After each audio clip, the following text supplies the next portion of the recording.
Social মিডিয়ার নানা বিষয়ে বরাবরই সক্রিয় অভিনেত্রী ও নির্মাতা মেহের আফরোজ শাওন ২০২৪ সালে গণঅভ্যুত্থানে বর্ষপূর্তি মাসের প্রথম দিন জুলাই সিডিআই হ্যাশট্যাগ নিয়ে ফেসবুকের একটি পোস্ট করেছেন তিনি।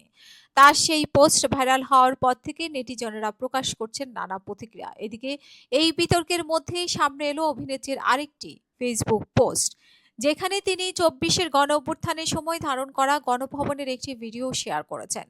বৃহস্পতিবার ২ জুলাই শাওন ভিডিওটি শেয়ার করে লেখেন যে ৭৮ বছর বয়স্ক মহিলার অন্তর্বাস উঁচিয়ে দাঁত কেলিয়ে উল্লাস করা কিংবা দেয়ালে গ্রাফিতির নামে সরাসরি হাসিনা দি লেখা দেখে যাদের মুচকি হাসি পেয়েছিল, আজকে ইংরেজি মাস সিডিআই লেখাতে তাদের শালীনতার খুব লাগছে। আহারে ভণ্ড সুশীলগুলো। এর আগে গতকাল বুধবার ফেসবুকে তিনি বহুল আলোচিত হ্যাশট্যাগ জুলাই সিডিআই দিয়ে নিজের পর্যবেক্ষণ তুলে ধরেন, যা প্রকাশের পর থেকেই সামাজিক যোগাযোগ মাধ্যমে ব্যাপক আলোচনা শুরু হয়েছে।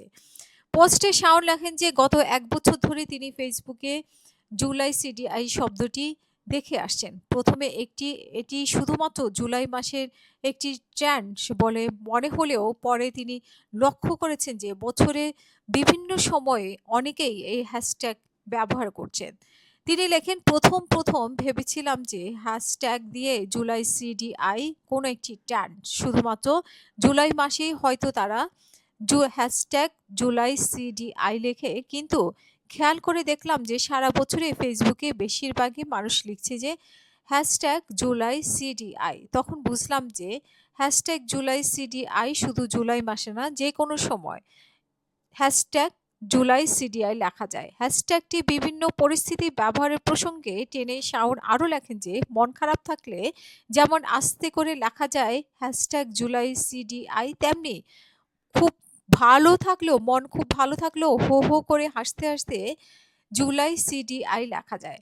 বন্ধুর সঙ্গে আড্ডার গল্পে যেমন লেখা যায় জুলাই সিডিআই, তেমনি কারো উপর ভীষণ রেগে গেলেও জুলাই সিডিআই লেখা যায়।